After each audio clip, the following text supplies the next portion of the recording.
up, everybody? Welcome into Tom Curran's Patriots Talk podcast. It is the aftermath. Phil Perry coming to us from Pittsburgh, where I want to ask you first about two plays at the end of the game. They were wide zone runs. They were stretch runs. You could have put Mac Jones in a 18 jersey and he would have looked just like Peyton Manning. Interesting to see the way the Patriots close this game against Pittsburgh, get themselves to 1-1, and do so with something we said, well, geez, they're just pissing up a rope trying to get this done. God bless them. A little bit of vindication. Yeah, I asked David Andrews after the game if that was sort of a statement that they had made by running as well as they did on those last two wide zone runs. 10 yards from Damian Harris and then 5 more from Ramondre Stevenson to close the game out and finish it off. And he said he didn't look at it that way. You know, he wants them to be able to do whatever it is they're asked to do regardless of scheme. But I think scheme is part of the story today, Tom, because those wide zone runs and zone runs in general are something they have been hammering since the start of the summer, and it hasn't gone well. It's been a new system for these guys. It's been hard for them to figure it out. When the game came down to its final moments, that's what they turned to, and they were able to execute. But I also thought we saw some old school Patriots mixed in here too, Tom. Right before those wide zone runs, there were 3 straight, I counted at least, at first blush, 3 straight gap style runs, even if it was out of shotgun, with a pulling guard that led to gains of 6 yards, 8 yards, and 16 yards by Damian Harris. So they showed at the end of this game when they needed to run the ball and everybody in the stadium knew they were going to run it, they showed that they can run a variety of different schemes and do it effectively. I thought it was a huge confidence boost for that offensive line group and probably the offensive line coaching staff as well. How much... Here's the interesting thing. There's no getting around the idea and the belief and the fact that it was not an awesome idea to put Matt Patricia in, and Phil's got some leaf blowers behind him, so I'm going to elevate my volume. Matt Patricia as the offensive coordinator / play caller for this team is really, it's asking a lot. However, on this day, the offensive line performance and the play calling, especially those zone runs, and also there was a 3rd and 7 draw they picked up a first down with Ramondre Stevenson on. Some of the crossers, there was really good play design. Do you feel as if the Patriots have a right to feel extremely vindicated today? Do any victory laps at all? Or is this still very much a work in progress and they got in there and they did their damage, but that's just one game in a vacuum? I think they found some things that they can continue to build on. I'm not sure they should be doing victory laps for scoring 17 points because in general, that's not going to win you a lot of football games in the NFL. Maybe this Patriots defense is next level. It's championship caliber. I talked to a couple guys after the fact that really feel as though they can be pretty special. Jalen Mills said, I don't know if we have a ceiling if we play the way that we're supposed to. So they're confident as well. They should be. They're giving up points in the teens their last 2 weeks. But offensively, Tom, it just looked like they streamlined 2 things. The personnel packages that they used, it was almost exclusively 11 personnel. That's 1 back, 1 tight end, whereas last week, week 1, they really tried to use a lot of 12 personnel with 2 tight ends. They got away from that this week. They also, I thought, were almost exclusively working out of the shotgun. So even some of those great positive run plays, those are coming from out of the gun. And I wonder if that move was to make Mac Jones more comfortable. Maybe it allows him to see the defense a little better. If there's a team that is trying to bring any sort of exotic blitz looks, maybe he can identify them a little bit better or maybe serve as his own best protection when he's out of the shotgun as opposed to under center. But they streamlined their formations, their personnel packages. And then I thought out of those 2 relatively spammed elements of their offense, things that they're hammering, I did think they ran a variety of different plays. We talked about the gap stuff and the wide zone stuff. They ran a lot of inside zone. They ran the draw play that was successful. We saw them run a couple variations of screen passes. So I did think that in terms of the number of plays, they were a little bit more varied today, even though the look of the offense was pretty consistent almost start to finish. This is something I'm going to do. It never holds up correctly. However, we watched what the Cincinnati Bengals had happened to their offense against Pittsburgh last week. 7 sacks, 5 total turnovers for Joe Burrow, including 4 picks.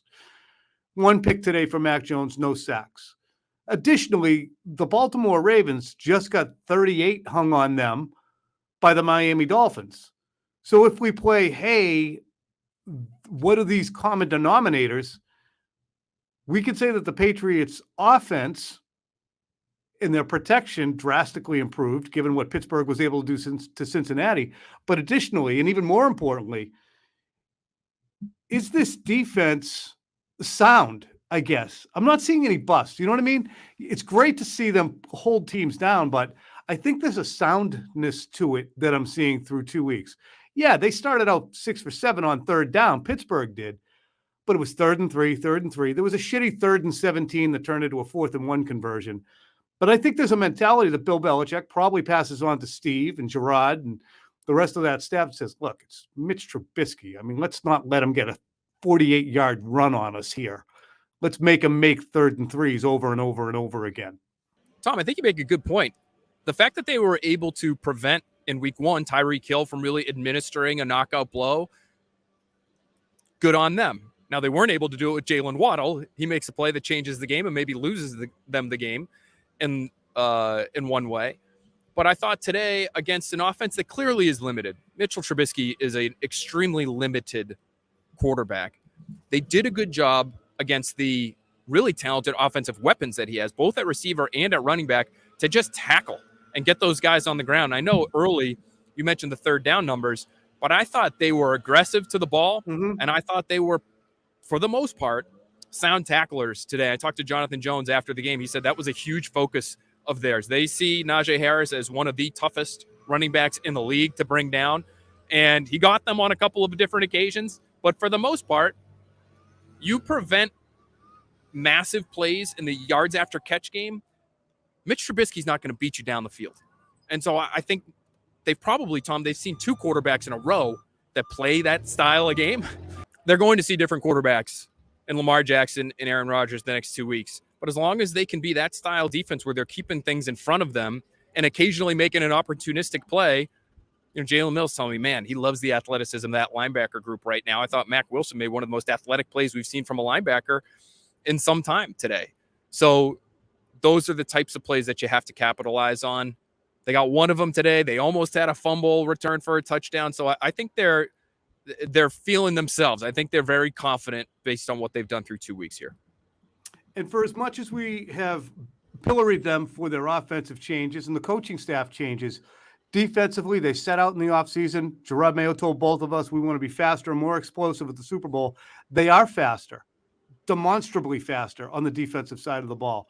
My last question to you, Phil, before I untether you is, this offense is going to have to sort out its personnel, and there's going to be a good player or two who's going to be left on the side of the road who's not going to be a contributor. Could be Devontae Parker. It could be Jonnu Smith. It could be Kendrick Bourne. It could be any of the above. But they have too many guys who can handle the football to get it to all of them plainly, don't they? I was surprised to see Lil Jordan Humphrey play more than Kendrick Bourne today. And Kendrick Bourne's snap count went way up. I had him at 22. He was at 21 or 22 snaps today. So a far cry from the 2 last week. But Lil Jordan Humphrey outsnapped him. He now, I have to look at the overall stats, but he may have more receiving yards right now than Devontae Parker, Tom. Parker, to me, is the one that's surprising because I thought he had such a great summer. And I talked to him for a while after the game today. He's wondering, I think, when the timing will click between he and Mac Jones on some of those back shoulder balls, because we saw one right here in front of me that I don't know if he saw it earlier. Can he make a play? Is it thrown too far behind where he's trying to pluck it off his shoe tops? There's something happening there where he's, these last 2 weeks, Mac Jones is trying to give him opportunities and the connection clearly isn't there. So do you have to scale back his workload, do you think, to get somebody like Aguilar more looks or get Kendrick Bourne more looks? Because right now they're really not getting much of anything from Devontae Parker. And in fact, on 2 of those deep targets these last 2 weeks, they've resulted in interceptions. And it's even more so. It's the tight ends too. I mean, Hunter Henry, you know what he can do, but same thing with Jonnu Smith. There is no established level that Jonnu Smith has shown since he's been in New England yet, even though I'm confident he's a good player, that he can take over a football game. And for the amount of money that's being spent on him, somebody, Phil, is going to end up left on the side of the road personnel-wise that we'll always have a question about. Last week it was Bourne. Going forward, from this week, it could be, hey, what's up with Jonnu? But we have fewer questions, of course, after a win than we do after a loss, right? I wonder, Tom, can they already be getting away from the 2 tight end stuff that they were building this offense around this summer? Because they didn't use it today. Like, is one of those people who is going to be left on the side of the road, as you mentioned, going to be one of their very highly paid tight ends? Because if they're only using one at a time, what were you doing getting rid of the fullback this offseason? Well, and it's like the Mike Lombardi thing that you highlighted in Expats podcast, where Mike Lombardi said, you got a lot of voices, a lot of enthusiastic people come in with a lot of different ideas, and you have a lot of voices. Bill's chore, said Mike Lombardi, former Patriots executive, Bill's chore, said Lombardi, would be to winnow down all these ideas. And I don't know who's responsible for ultimately winnowing, but you could end up seeing a Patriots team. Again, it's after week 2. Halloween is the trade deadline. But you could see them saying, you know what, we don't need this. We don't need this player. We might be able to send this player someplace else, Phil. I think they have to figure out the personnel, Tom. The other thing that I think they have to figure out, based on the way they played today, Mac Jones admitted that interception was a bad throw on his part. He didn't really see the coverage the way he wanted to for some reason. I think he knows he has to clean some things up in his own game. And I wonder if a game like this, even though today was not his best day, if he can go back and watch the film of a game like this and feel more confident in his offensive line, and that leads to better performance on his part. Because I wonder if some of these quick throws, I know there are people who are watching from up top, same level I am, and it looks like on certain plays, man, he missed this guy wide open. Why is he looking over here? Well, we don't know necessarily what the progressions are on some of those plays, but maybe he watches today's game and he sees, hey, these guys have got it. They figured some things out. I actually have more time in the pocket to be able to discern where to go with the football, and maybe that leads to some better decision-making on his part. I think this game could really do wonders for them offensively. I think it's probably a confidence boost for the offensive line itself. I think showing that you can push the ball down the field to somebody like Nelson Aguilar and have him win can impact defenses and their geometry moving forward. And I think the offensive line performance in the pass protection game today, outside of one miscue I thought from Trent Brown, I think it could end up having some positive effects down the road on Mac Jones, because I think if you're him right now going into this game, you probably couldn't help but be a little quick on the trigger going into this, because you're coming off a back injury and you got walloped as often as you did in Miami. But maybe this game puts him at ease moving forward, week 3 and beyond. All right, Phil Perry coming at us from Pittsburgh. We appreciate you taking time out after the game to squeeze it in before you have to do a few more hits. This is The Aftermath, Tom Curran's Patriots Talk podcast. We're back at you again on Tuesday. Of course, we'll have quick slants. Phil has Monday Night Patriots tomorrow night. Then, of course, we'll have the game plan on Wednesday. Tom Curran's Patriots Talk podcast on Thursday. So much coverage all week long. We'll see you soon, Phil. I'm glad you didn't get forklifted the fork out of there.